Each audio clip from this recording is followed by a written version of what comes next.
이 세상 살아가는 것이 얼마나 힘들고 어려운지 살아가는 동안에 이리 부닥치고 저리 부딪히고 힘들고 어려운 게 얼마나 많은지 몰라요. 환경적으로나 기상으로나 아니면 우리의 삶의 자리에 편한 데는 한 군데도 없어요. 제가 젊었을 때, 철없을 때 처음 밴쿠버를 갔습니다. 또 빅토리아를 갔어요. 또 캐나다, 토론토, 나이아가라 폭포, 또 미국의 버지니아, 샌프란시스코, 포틀랜드, 뉴질랜드, 시드니, 호주까지 부흥회를 다 다녔어요. 가는 곳마다 얼마나 아름다운지 나 여기서 살고 싶어. 나 이 다음에 은퇴하면 나 여기서 살 거야. 와, 너무 좋아 그랬어요. 근데 가는 데마다 다 화산지대예요. 환태평양 화산지대가 전부 다가 아름답습니다. 일본 가면 얼마나 아름다워요. 가는 데마다 온천이 있으니까 사람 살 때 절대로 못 됩니다. 언제 폭발할지 몰라요. 아무쪼록 어디를 살든 간에 평안한 데가 없어요. 어느 나라를 살든 간에 다 외롭고 힘들고 벅차고 부딪혀요. 행복한 데 없어요. 그래서 지금 잘 살아야 되고 지금을 누려야 되고 지금 감사하며 살아가는 것이 그것이 가장 좋은 데 사는 겁니다. 그래서 오늘 제목이 뭐예요? 휘둘리지 않는 존엄한 인생. 우리 인생은 뭐예요? 우리 5천만 모든 사람들, 그리고 이 지구상에 존재하는 모든 사람들은 다 존엄한 존재예요. 하나님이 영원 전부터 계획하시고 우리 한 사람 한 사람을 창조하셨어요. 그래서 한 사람 한 사람에 대한 뜻을 만드셨고 그리고 한 사람 한 사람을 다 축복하셨어요. 근데 우리가 휘둘리는 바람에 우리가 인생이 어렵고 힘들고 내가 물 한 바가지 못 들어갈 이 머리 하나 가지고서 너무 잔머리를 굴리는 바람에 인생이 버겁고 힘든 거예요.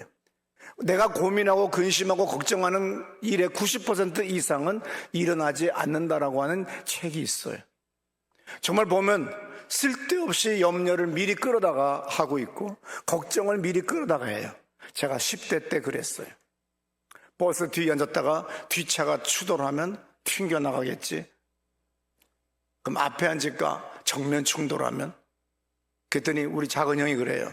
고속버스 탈 때는 꼭 운전사 뒤에 바퀴 위에 앉아라. 거기가 가장 확률상 안전하단다. 그래서 고속버스를 탈 때 그리고 일반 버스를 탈 때도 앞바퀴 운전석 뒤쪽에 바퀴 위에 의자에 앉았었어요. 그 다음에 어느 날 우주과학 천문책을 읽다 보니까 수많은 항성과 행성들과 충돌할까봐 지구의 안녕이 너무나도 걱정스러워서 잠을 못 이루는 거예요. 또 그것만입니까? 어느 날 의학 서적들을 공부하고 약학 책들을 또 괜히 화학 책들을 보다 보니까 이 우주 만물이 또 어느 순간에 어떤 변화로 말미암아 대폭발을 할 수도 있는 거고 이 바이러스로 말미암아 이 박테리아로 말미암아 우리가 죽을 수밖에 없겠구나. 이 모든 염려가 뭐예요? 정신병적인 거예요. 죽을 사람은 죽고 살 사람은 사는 거고 그렇기 때문에 그냥 하루하루 감사하며 오늘을 누리며 살아야지 미리 갔다가 근심 걱정하지 마세요. 그게 10대 때 20대 때 저의 생각이었습니다. 하나님은 언약의 하나님이라고 그래요. 그래서 우리는 신학대학을 가면 언약신학, 계약신학이라고 하는 하나님과 우리 사이는 언약의 관계다, 계약의 관계다. 그래서 언약신학, 계약신학이라고 하는 책을 공부합니다. 그래서 우리가 뉴 테스트먼트 신약 성경을, 구약 성경을 올드 테스트먼트, 옛날 계약 그리고 새 계약이라고 그래요. 그리고 성경 전체가 다 계약이라고 하는 주제하에서 이것이 진행되고 있다는 것을 우리는 압니다. 믿음의 조상 아브라함에게도 하나님은 창세기 12장 1절에서부터 약속을 하셨어요. 또 아브라함의 아들 이삭에게도 하나님은 약속을 재천명해요. 이삭의 아들 야곱에게 또 약속을 다시 또 하세요. 그래서 계속해서 그 약속, 계약, 언약의 연속이 곧 계약서가 성경이기 때문에 이스라엘 백성들은 어렵고 힘들고 도탄에 빠지면 항상 기도할 때 뭐라고 합니까? 아브라함의 하나님, 이삭의 하나님, 야곱의 하나님 하면서 이렇게 말씀하시지 않으셨습니까? 우리 조상 아브라함에게, 우리 조상 이삭에게, 야곱에게 말씀하지 않으셨습니까? 그러면서 우리는 그 약속을, 그 계약서를, 우리도 아쉽고 힘들 때 그 계약서 갖다 놓고 이러지 않았습니까? 하듯이 하나님의 말씀을 펴놓고 이스라엘 사람들은 하나님 앞에 간구를 했어요. 마가복음 12장 26절에도 죽은 자가 살아난다는 것을 말할진대 너희가 모세의 책 중 하면서 뭐라고 해요? 나는 아브라함의 하나님이요 이삭의 하나님이요 야곱의 하나님이로다. 오늘 예수님도 바로 아브라함의 하나님, 이삭의 하나님, 야곱의 하나님이라고 하는 이 말씀을 인용하면서 우리에게 그리고 사람들에게 말씀하는 장면이 있어요. 창세기 15장 13절에서도 이런 말씀이 있죠. 여호와께서 아브라함에게 이르시되 너는 반드시 알라 내 자손이 이방에서 객이 되어 그들을 섬기겠고 그들은 400년 동안 내 자손을 괴롭히리니. 여기 보면은 400년 동안 네 자손을 괴롭히리니 그러면서 하나님은 소위 횃불 언약이라고 그래서 아브라함에게 하나님의 현현, 하나님의 그 신적인 체험을 하는 이 장면이 창세기 15장에 있어요. 근데 이때 하나님은 아브라함에게 말씀하세요. 먼 훗날 너희의 후손들이 400년 동안 종살이를 하게 될 거다. 정말 그 말씀대로 먼 훗날에 기근이 생기고 야곱이 그의 아들들을 데리고 먼저 이삭 요셉이 먼저 종으로 팔려가는 그 모든 섭리들이 다 하나님의 정확한 섭리였다고 하는 것을 알게 되고 하나님의 뜻이 정확하게 1.1획도 틀리지 아니하고 이루어진다고 하는 걸 우리는 창세기 15장에서 그리고 출애굽기에서 우리는 배우게 됐어요. 오늘 잘 기억을 해야 됩니다. 하나님은 거짓이 없는 분이에요. 약속은 반드시 이행하세요. 사람들은 약속은 이행하지 않아도, 그러나 귀신은 거짓말을 하지만 하나님은 분명하게 창세기부터 요한계시록까지 주님이 하신 말은 1.1획도 땅에 떨어지지 아니하고 다 이루어진다는 거죠. 내가 먼저 배신하고 하나님을 떠났기 때문에 하나님의 응답 약속을 못 받은 거지 하나님이 배신해서 못 받은 적은 한 번도 없다는 거예요. 신명기 32장 4절에도 이런 말씀이 있어요. 그는 반석이시니 그가 하신 일이 완전하고 그의 모든 길이 정의롭고 진실하고 거짓이 없으신 하나님이시니 공의를 보시고 바르시도다. 예, 하나님은 진실하고 거짓이 없고 공의롭고 그는 완전하여 그는 우리의 반석이세요. 그가 하신 일은 다 모든 것들이 완전합니다. 사무엘상 15장 29절에서도 하나님은 지존자인데 거짓이나 변기함이 없다 그랬어요. 민수기 23장 19절에서도 하나님은 사람이 아니시니 사람이 아니기 때문에 전능하기 때문에 거짓말하지 않아요. 그러나 귀신들과 마귀는 끊임없이 거짓말을 합니다. 그래서 하나님은 거짓을 미워한다고 말씀을 하는 장면이 나오고 시편 기자도 말합니다. 하나님은 거짓을 말하는 자를 미워하시니 나에게서 추방해달라고 그래요. 스가랴 8장 17절에도 이런 말씀이 있습니다. 마음에 서로 회하기를 도모하지 말며 거짓 맹세를 좋아하지 말라. 이 모든 일은 내가 미워하는 것이니라. 예, 마음에 서로 회하기를 도모하지 말아라. 저거 망하지 않아? 저 옆에 있는 왜 죽지도 않고 저렇게 그냥 그러면서 그냥 계속해서 우리는 끊임없이 다른 사람들을 저주하고 악담을 아주 그냥 대놓고 이제는 하는 시대가 됐어요. 그러면서 거짓 맹세를 얼마나 잘하는지 몰라요. 이 모든 일은 하나님이 뭐라고 그래요? 내가 미워하는 것이다. 시편 58편 3절에 이런 말씀이 있어요. 악인은 모태에서부터 멀어졌으며 나면서부터 곁길로 나아가 거짓을 말하는도다. 우리 인간의 존재는 뭐냐? 태어날 때부터 어머니로부터 멀어지면서 곁길로 가기 시작을 해가지고 거짓말하기 시작했다는 거예요. 옆 사람 눈 쳐다보세요. 요것들이 다 거짓말들을 하고 앉았는데 어머니의 뱃속에서 태어나는 순간부터 멀어져 가면서부터 이게 거짓말들을 하기 시작하는 거예요. 거짓말은요, 하라는 학원을 아무도 보낸 적이 없어요. 그런데도 거짓말은 터득을 해요. 왜? 아담의 후손이기 때문에. 죄악은 유전되기 때문에.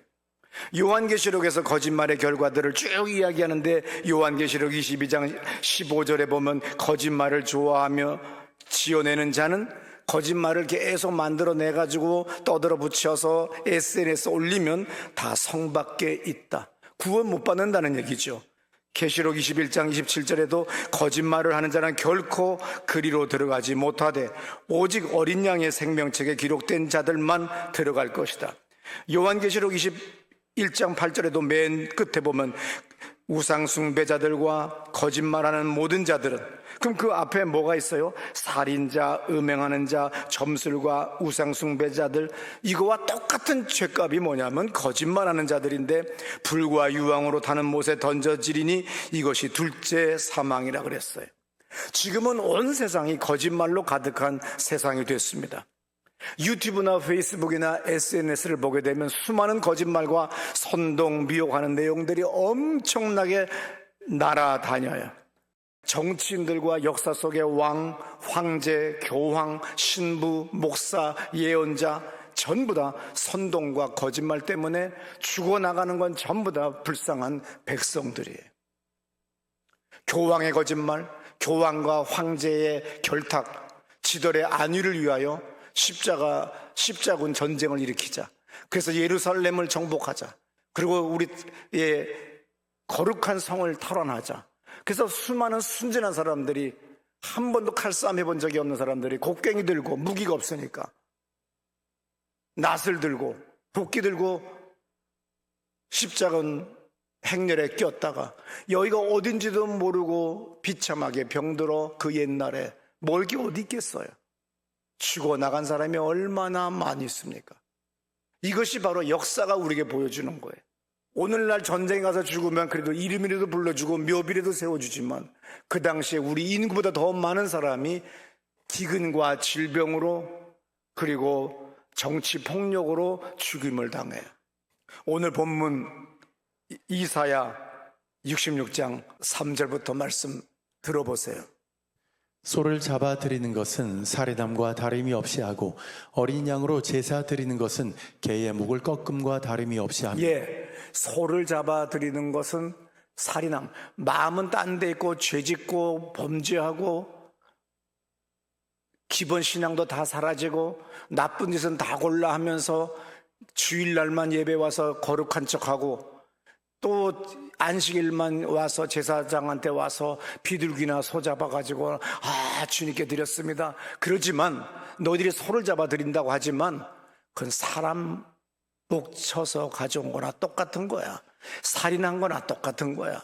니들이 나한테 양을 가지고 와서 제사를 지낸다고 하는데 개 모가지 꺾어 놓은 거나 똑같아. 지금 주님이 하시는 말씀이에요. 계속해서 드리는 예물은 돼지의 피와 다름이 없이 하고 분향하는 것은 우상을 찬송함과 다름이 없이. 너희들이 뭐 헌금도 드린다고 하지만 이스라엘 사람들이 가장 혐오하는 것이 뭐죠? 돼지예요. 돼지는 왜냐하면 아무런 이득이 되지를 않아요. 열대지방입니다. 온도가 우리나라보다 높아요. 옛날 고대 사회에 냉장고가 없잖아요. 얼음이 어디 있어요, 이스라엘에. 우리는 동빙고동이 있고 서빙고동이 있어서 그래도 얼음이라도 여름에 먹을 수나 있지만 이스라엘은 그게 없어요. 돼지는 잘못 먹으면 그대로 죽어요. 상해요. 가장 빨리 상하는 겁니다. 그래서 돼지는 먹을 수 없는 거예요. 잘 먹어야 본전이라고 옛날 우리나라 어른들도 말씀하세요. 그러니 돼지의 피를 뿌려버린 거랑 마찬가지라는 거예요. 마음도 없고 거짓말하고 별짓 다 하고 살다가 주일날 와서 헌금 하나 탁 드리면 용서해 주겠지. 그건 미신이다. 그건 미신이다는 거예요. 그러니까 다시 해서 4절 그 다음 또 계속 자기의 길을 택하며 그들의 마음은 가증한 것을 기뻐한즉 나 또한 유혹을 그들에게 택하여 주며 그들이 무서워하는 것을 그들에게 임하게 하리니 이는 내가 불러도 대답하는 자가 없으며 내가 말하여도 그들이 듣지 않고 오직 나의 목전에서 악을 행하며 내가 기뻐하지 아니하는 것을 택하였음이라 하시니라. 예, 그래서 하나님도 뭐라고요? 니들 그렇게 내가 기뻐하는 것 안 했지. 그리고 내가 싫어하는 걸 하지. 그러면 내 말 안 들었지. 그러면 내가 니들이 또 제일 두려워하는 게 뭐니? 이러다가 이거 암 걸리는 거 아니야? 이러다가 내가 자동차 사고 나는 거 아니야? 우리도 한 번씩 죄 짓고 나서는 한 번씩 그런 마음 같지요. 그걸 내가 너희들에게 그렇게 임하게 해줄게. 내가 너희들에게 유혹을 택하여 준다. 그래서 우리는 한 번 죄를 지면 담배를 왜 못 끊어요? 술을 왜 못 끊어요? 마약을 왜 못 끊습니까? 왜 중독을 우리가 못 이겨요? 한 번 하면 그대로 계속 중독으로 갈 수밖에 없어요. 그래서 거짓말도 중독이고, 욕하는 것도 중독이며, 싸우는 것도 중독이고, 주의를 범하는 것도 중독이고, 다 기도 안 하는 것도 중독이에요. 한 번 중독되면 세상이 더 좋으니까. 그래서 세상으로 가버려요. 그럼 하나님은 두 번 다시 이제는 회개할 마음도 사라지도록 만들어버리도록 주님의 유혹을 택해줘 버린대요. 그래서 하나님 앞에 어떤 일이 벌어져요? 그냥 하루아침에 전부 다 계속해서 죄악길로 달려갈 수밖에 없어요. 텔레비 보는 것, 바둑 두는 것, 우리가 드라마 보는 건, 놀러 가는 건 금방 시간이 지나가는데, 세상에 기도하러 오는 것, 1시간 예배 드리러 오는 건 얼마나 천근만근 무거운지, 완전히 도살장에 끌려가는 사람같이 소같이 그렇게 끌려와서 앉아가는데, 가자마자 바둑을 둬요, 가자마자 장기를 둬요, 가자마자 고스톱을 쳐요. 세상에 시간이 너무 아까워요. 너무 짧아요. 왜냐하면 우린 중독됐고 하나님 앞에 주님이 유혹을 택하여 줬다는 거예요. 그러므로 내가 악을 버리고 선을 택해야 되는데, 내가 선을 버리고 악을 택하면 계속해서 그 길을 계속 가면 주님이 나중에 귀신이 덮쳐버렸을 때 내버려 둔다, 이 뜻이에요. 이것이 성경에서 오늘 우리에게 하시는 말씀입니다. 예레미야 29장 9절에도 이런 말씀이 있어요. 내가 그들을 보내지 아니하였어도 그들이 내 이름으로 거짓을 예언함이라. 여호와의 말씀이라. 우리는 엉뚱하게 거짓말을 믿어요. 거짓 예언자들의 거짓말을 해요. 그럼 또 거짓 예언자들에게도 하나님은 저들의 입에 거짓을 집어넣어 버리는데, 그래서 저들을 하나님이 미혹시켜 버려요. 그래서 계속해서 예언하는 사람은, 점쟁이 집에 가는 사람은 계속 가는데 결국은 망해버려요. 거짓말을 계속해도 죄의식이 없는 리플리 증후군이라고 그래요. 1955년에 재능 있는 리플리 씨라고 하는 그 소설에 나오는 사람의 이름을 따서 리플리 증후군이에요.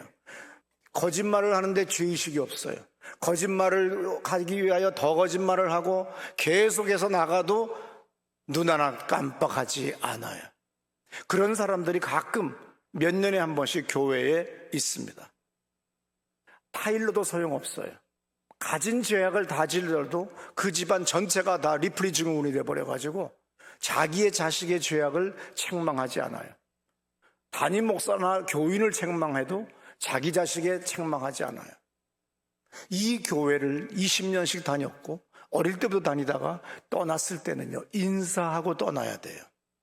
최소한의 인간의 도리입니다. 근데 인사도 안 하고 떠나요. 그리고 마누라의 말을 들어요. 아니면 남편의 말을 들어요. 근데 그 남편과 아내는 그걸 뭐라고 그래요? 새빨간 거짓말이죠. 자기 배우자에게 거짓말을 해요. 그래서 인사 안 한다고 그러죠. 그래도 인간의 도리니, 그래도 우리가 이 교회 떠날 때는 인사하고 떠나자. 여긴 다 앉아있는 사람이니까 해당 사항 하나 없어요. 내 평생에 이 교회 떠나면서 인사 하나 잘 받은 게 있는데, 어느 집 딸들 3명이 이 교회 다니다가 인천으로 이사 가면서 홍삼 한 상자 사들고 와서 우리 이사 간다고 왔어요. 사람이 끊고 맺는 것, 묶고 자르는 것, 모든 것들이 분명해야 돼요. 그런데 어리석게도 사람들이 흐지부지해요. 영적인 세계의 교회에서도 장로, 권사, 집사가 됐는데 교회 떠날 때 지 남편 말, 지 아내 말, 자기 자식 말 듣고 그리고 다른 사람들을 함부로 판단하고 정죄하는데 결론은 지부모의 그런 자식인 거예요. 마태복음 24장 4절에 이런 말씀이 있습니다. 예수께서 대답하여 이르시되 너희가 사람의 미혹을 받지 않도록 주의하라. 잠언 12장 26절입니다. 의인은 그 이웃의 인도자가 되나 악인의 소행은 자신을 미혹하느니라. 예수님 미혹을 받지 않도록 주의하라고 그랬고 악인의 소행은 자신을 미혹한다고 그랬어요. 그래서 그만 모든 것이 도덕적으로, 규범적으로, 아니면 공익적으로, 공이나 정의나 법적으로, 윤리적으로 모든 것으로 봐도 틀렸는데도 불구하고 그 길을 걸어가는 그 이유는 뭐냐면은 스스로가 그렇게 계속 갔기 때문에, 잘못 판단했기 때문에. 마태복음 24장 24절에서도 맨 끝에 뭐라고 있어요? 할 수만 있으면 택하신 자들도 미혹한다고 그랬어요. 택한 자들도 미혹시키는 시대가예요. 그렇기 때문에 미혹당하지 않도록 주의하라고 마가복음 13장 5절에서도 분명히 우리에게 말씀합니다. 요한일서 3장 7절에서 자녀들아 아무도 너희를 미혹하지 못하게 하라. 의를 행하는 자는 그의 의로심과 같이 의롭고 하면서 더 중요한 것 사무엘상 16장 14절인데 다 같이 읽습니다. 여호와의 영이 사울에게서 떠나고 여호와께서 부리시는 악령이 그를 변노하게 한지라. 사울 왕이 왜 미친 짓을 해요? 하나님의 영이 떠나면 귀신밖에 들어올 게 없어요. 악령이 들어온 거예요. 그러니까 계속 미친 짓을 하다 보니까 자기 사위 다윗을 죽이려고 하다가 자기 인생, 자기 두 아들까지 같은 날 전쟁에 나가서 다 죽어버리는, 그래서 그 왕조는 망하고 새로운 다윗 왕조의 시작을 알리는 그러한 징조가 일어난 거예요. 계시록 22장 10절에서도 이런 말씀이 있습니다. 또 내게 말하되 이 두루마리의 예언의 말씀을 임봉하지 말라. 때가 가까우니라. 불의를 행하는 자는 그대로 불의를 행하고 더러운 자는 그대로 더럽고 의로운 자는 그대로 의를 행하고 거룩한 자는 그대로 거룩하게 하라. 불의를 행한 자는 그대로 불의를 행하도록 내버려뒀대요, 주님이. 깨끗한 자는 깨끗하도록 내버려뒀대요. 왜 저 인간에게 개 같지요? 그렇게 주님이 내버려 두어버렸어요. 의로운 자는 그대로 의롭고 거룩한 자는 그대로 거룩하도록 내버려 둔 거예요. 그래서 세상은 이제는 완전히 확연하게 똑같은 거예요. 어떤 사람이 변화되기를 기대하지 마세요. 아예 세상 사람이 교회로 오는 건 되는데 이 교회 와서 10년, 20년 됐는데도 저것이 할 일이 없을 때, 실업자가 됐을 때 나와 앉았지, 바쁠 때는 또 돈 벌리면 안 오잖아. 똑같아. 10년 뒤에도 똑같고 20년 뒤에도 똑같아. 그게 50년 신앙생활한 저의 경험이에요. 절대로 안 바뀌어요. 이게 세상이에요. 그러므로 미혹되지 않아야 돼요. 귀신이 덮친 거로 어떻게든지 내쫓아야 돼요. 날마다 처절하게 싸워야 돼요. 그래서 내가 매월 첫째 주 토요일 날은 총동원 새벽 기도하자고 하는 게 뭐예요? 다른 거 아닙니다. 귀신 쫓아내라는 거예요. 미혹의 귀신을 쫓아내라는 거예요. 미혹되지 말라는 거예요. 여러분, 우리는 왜 예수를 믿어요? 영생을 알기 때문에 그 영생을 얻기 위하여 예수님을 나의 구세주로 영접했어요. 그러면 영생이라고 하는 그 영원한 시간은 세상의 어떠한 수로도 표현할 수 없을 만큼 무한대해요. 근데 이 영생보다 더 중요한 게 뭐예요? 이 생이에요. 왜냐하면 영생은 영원한데 이 생은 찰나예요. 찰나보다 더 짧아요. 요 한 세상, 우주의 역사, 그 전체 하나님의 시간 속에서 우주의 역사에서 지구의 역사, 태양계의 역사, 지구 역사 속에서 우리 인간의 역사는 뭐예요? 역사를 기록할 수 있었던 게 선사시대 역사 이전, 선사시대 역사 이후 시대잖아요. 6,000년밖에 안 돼요. 뭐 네안데르탈인이니 무슨 인이니 가진 얘기도 하는데 5만 년 전, 10만 년 전 얘기하지만, 30만 년 전 얘기하지만 우리 인간의 역사 얼마 안 돼요. 그러면 이 인생, 내 인생은 길어봐야 70, 80, 90이에요. 근데 이거를 못 이기겠다고 스스로 목숨을 끊고 나가면 저 영원한 세계에서도 학습한 게 없어가지고 저기서도 또 따돌림 당하는 거고 왕따 당해. 거기 가면 또 김명규 있어. 거기 가면 김홍수 거기 또 있어. 우리 다 거기 있다니까. 여러분이 그렇게 지겨워서 스스로 목숨 끊었던 그 인간들 다 거기 와 있다니까, 영생 얻어가지고. 그래서 여기서 빨리빨리 교제를 잘하고 친목 도모를 하고 삶을 잘 배우면 저 영원한 세계에서 영생의 삶이 풍성한 삶이 되는데, 이거를 쥐약을 먹고 목에 끈을 두르고 그리고 떠난다고 하면 저 세계 가서는 영원토록 망가진단 말이에요. 그러니까 이 세상을 그럼 어떻게 살아야 되냐, 이 존엄한 인생, 한 번밖에 없는 인생을 배우자 때문에 분노하지 말라 이거예요. 자식 때문에, 부모 때문에, 친척 때문에, 그 누구 때문에 분노하거나 투신하거나 약 먹거나 분신하거나 이상한 짓 하지 말아요. 나는 존엄한 거기 때문에 뭐 저런 것 때문에 내가 이렇게 살아야 돼? 그날부터 우리는 에스겔의 말씀과 같이 너의 이마를 다이아몬드로 만들겠다, 금강석으로 만들어주겠다 그랬어요. 나의 삶을 살아야 돼요. 휘둘리지 마세요. 집 여사장님이 택시 속에서 돌아가셨어요. 택시기사가 얘기해요. 전화를 받았대요. 내리기 직전에. 뭐라고?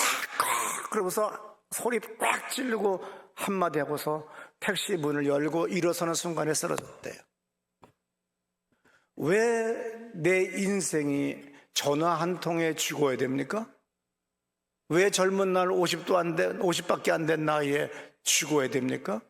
왜 내가 저 인간 때문에 내가 불구로 살아야 됩니까? 왜 내가 저 인간 때문에